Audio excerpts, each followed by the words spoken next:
Bien, hermanos, estamos en la semana 36 para gloria de Dios y estamos muy contentos porque seguimos avanzando en nuestra exploración por la Biblia cronológica. Ya hemos visto la gran desgracia del exilio para los judíos. Y en esta ocasión, hermanos, pues vamos a meditar un poquito en lo que hemos leído, porque hemos leído acerca de Ezequiel, un texto que pues realmente a veces se nos antoja como un poquito difícil, como un poquito complicado, pero, pues, también, creo que tenemos que abordarlo, ¿no? Tenemos que hablar un poquito de cuál es el panorama del profeta Ezequiel, y esto, pues, para que entendamos un poquito cuál es su profecía. Pero antes vamos a orar pidiéndole al Señor su bendición.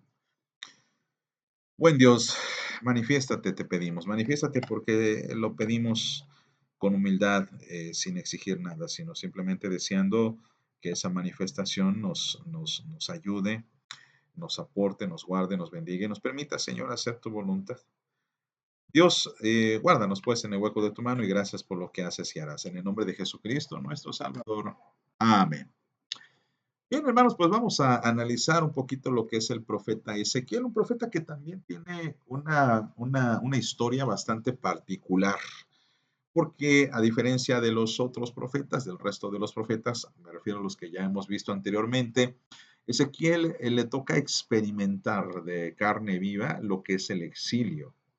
Él es uno de los que, vamos a decir, se cree que es el que sale en un primer grupo de exiliados. Recuerden que Babilonia llegó ay, perdón, llegó para atentar contra Jerusalén en 3 ocasiones y en 3 ocasiones también los babilonios llevaron cautivos a muchas personas al extranjero.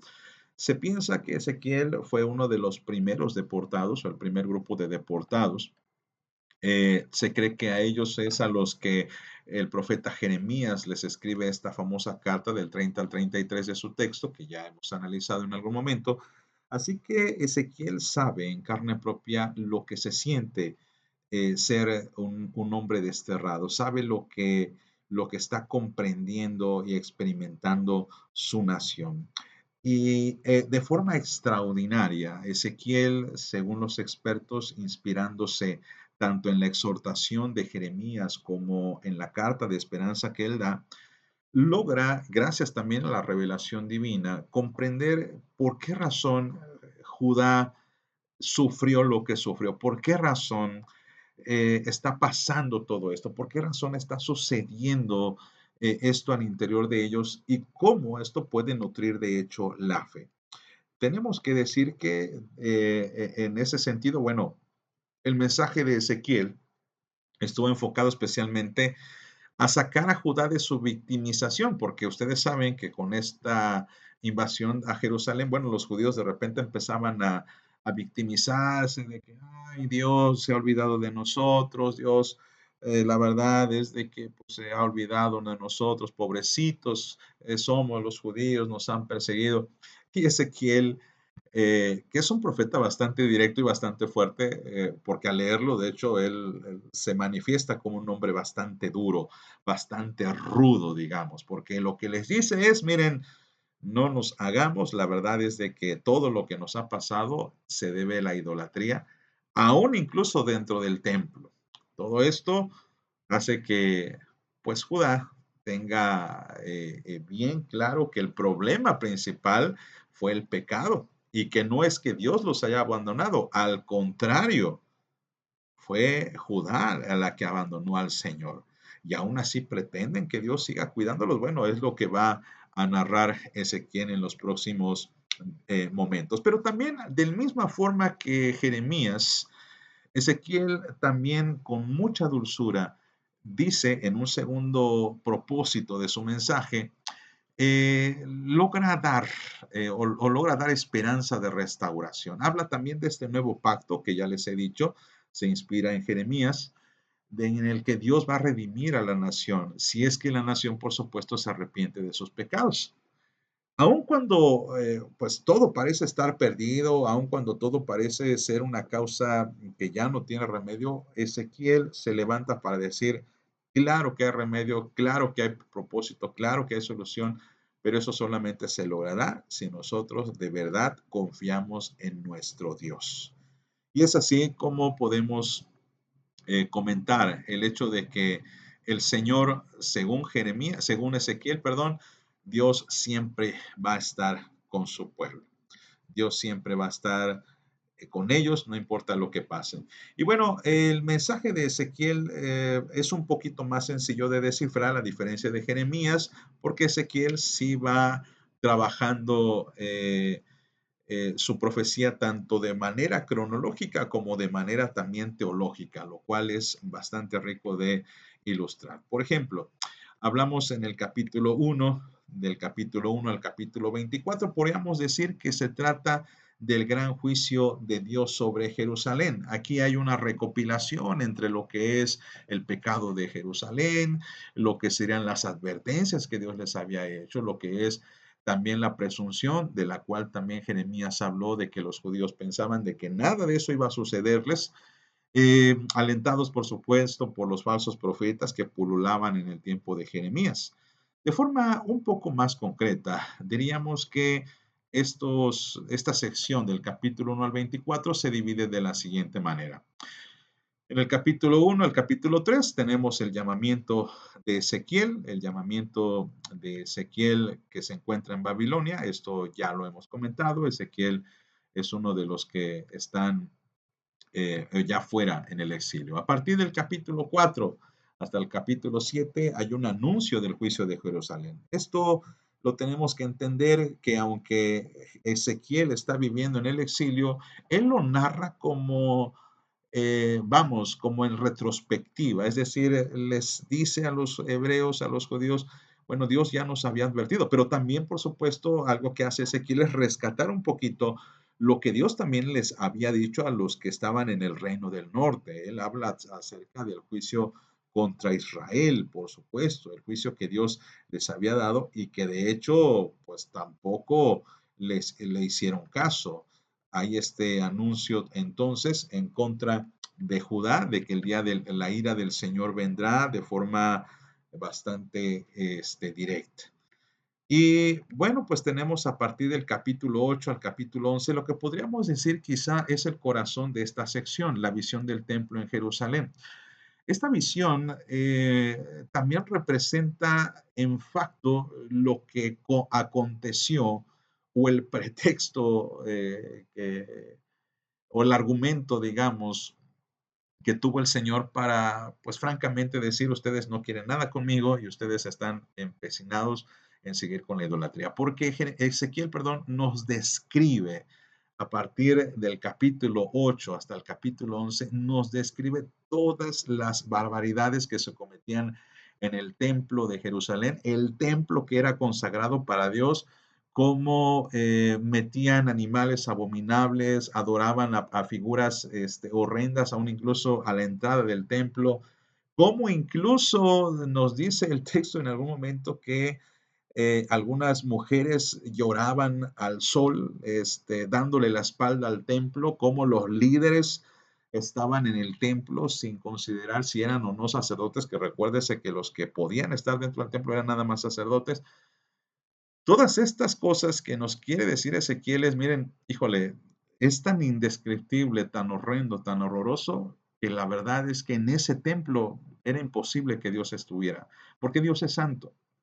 Y es como si nosotros maltratáramos la casa de Dios y entonces Dios va a habitar ahí. Pues evidentemente hacia el capítulo 10, la Biblia dice, Ezequiel comenta que la gloria de Dios abandona el templo, la gloria de Dios deja al templo de Jerusalén y entonces esto lo que da la idea es, ahora Jerusalén está completamente solo, no porque Dios haya, vamos, decidido retirarse nada más porque sí, se retiró porque evidentemente en el templo Dios ya no era bienvenido, Dios ya no podía habitar porque Dios no puede cohabitar con el pecado. Entonces, aunque hay falsas esperanzas de restauración en el capítulo 12 al 14, bueno, pues el profeta se dedica a desmentirlas cada una de ellas. Hay falsas ideas respecto a que en algún momento los judíos tienen una torpeza en cuanto a su justicia. Y a partir del capítulo 10, a partir del capítulo 15, también hay una condena contra Jerusalén nuevamente. Aquí me equivoqué, perdonen, no sé qué estaba pensando. Capítulo 15 al 19 hay nuevamente un juicio contra Jerusalén, debido a que Jerusalén incluso se le llama como la vid inútil, como una nación que no da fruto, una nación que no está sirviendo para la gloria de Dios, una nación que la verdad es de que en lugar de hacer lo bueno, hace lo malo, que en lugar de ser fiel a Dios, no lo hace, en lugar de que se arrepienta, la verdad es de que piensan que los pecados que ellos están cometiendo los van a cobrar sus hijos, ¿no? Es ahí donde obtenemos esa famosa lectura en el capítulo 19 de que el alma que pecare, esa morirá, así que no hay ningún pretexto. Ustedes pecaron, ustedes van a ser juzgados. Y bueno, pues con ello nos vamos a la siguiente sección, que son las advertencias finales de Jerusalén, del capítulo 20 al 24. Y así termina la primera sección, una sección bastante particular. Luego hay una especie de, vamos a decir, interludio, un poquito de paréntesis, porque en este paréntesis que va a abarcar del capítulo 25 al 32 hay un juicio contra las naciones. Esto ya lo hemos explicado con otros profetas, como por ejemplo Jeremías. Amós también creo, también tiene esta particularidad, debido a que las naciones extranjeras se beneficiaron del saqueo a Jerusalén. Por un lado, porque no apoyaron a Jerusalén en su enfrentamiento contra Babilonia, sino que también se beneficiaron saqueando también a Jerusalén, aprovechándose de la situación.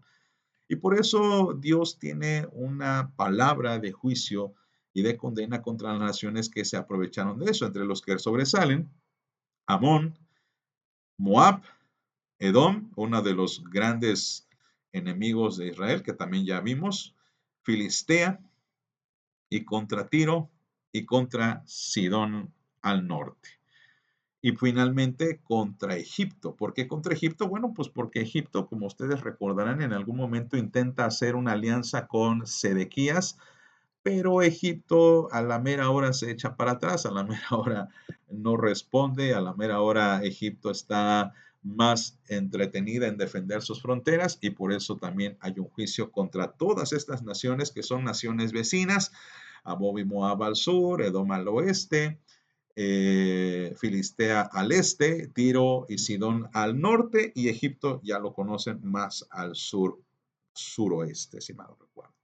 Entonces, tenemos esta gran compilación de juicios contra las naciones extranjeras y a partir del capítulo 3 es la otra parte, la tercera parte del escrito de Ezequiel, un escrito que como les dije también tiene esta distinción como la de Jeremías y que podría dividirse hasta en dos secciones si omitimos por supuesto este interludio o este paréntesis que en el que ya dijimos juicio contra las naciones. Bueno, aquí Ezequiel cambia un poquito su discurso, aunque sigue siendo duro, sigue siendo rudo, sigue siendo un hombre de coraje y de aplomo. Bueno, aquí se dedica más a hablar acerca de la promesa de restauración de Judá.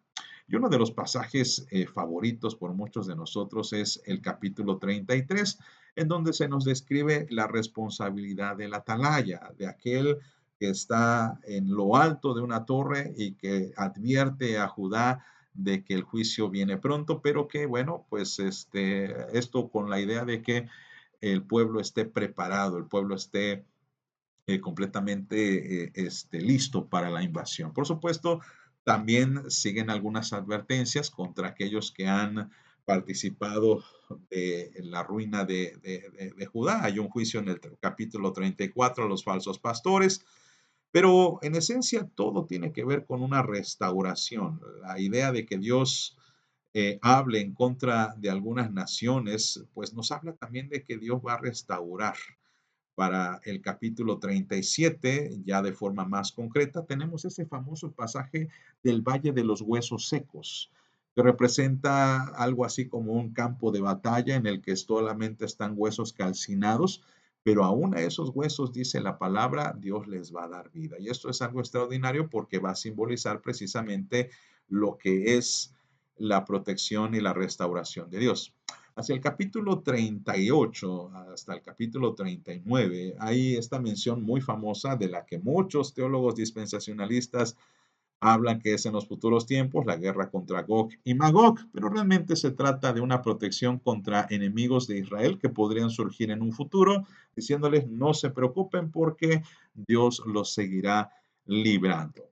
Y bueno, pues de manera final ya encontramos lo que es la restauración del templo. La restauración del templo que habla acerca también del regreso de la gloria de Dios al templo y de allí a una restauración de la tierra, en el que incluso Judá va a ser una tierra fértil. Un episodio hermoso, el capítulo 48, porque nos habla de cómo incluso el mar muerto hasta va a dar vida. Entonces es muy hermoso estos pasajes, nos hablan mucho de la idea de Ezequiel, lo cual podríamos resumir en dos objetivos en mente. En primer lugar, denunciar el pecado que hizo que el juicio de Dios cayera sobre la nación de Judá y por el otro lado, refrendar el pacto de Dios para con Israel en la promesa de restauración de esta nación arrepentida. Pero bueno, hermanos, pues esto es lo que hemos analizado. ¿Qué les parece? Espero que esto les abra el apetito para leer un poco más acerca de Ezequiel. Mientras tanto, les recuerdo las próximas lecturas de la semana 37. Gracias a Dios, ya vamos sobre septiembre 37. Gracias, gracias a nuestro Dios que nos ha sostenido hasta este momento. Y la próxima semana estaremos hablando ahora del profeta Daniel, un poquito para que entendamos, un poquito complejo, pero trataremos de hacerlo muy sencillo. Hermanos, que Dios les bendiga, les guarde y les bendiga y nos vemos la próxima semana con la ayuda.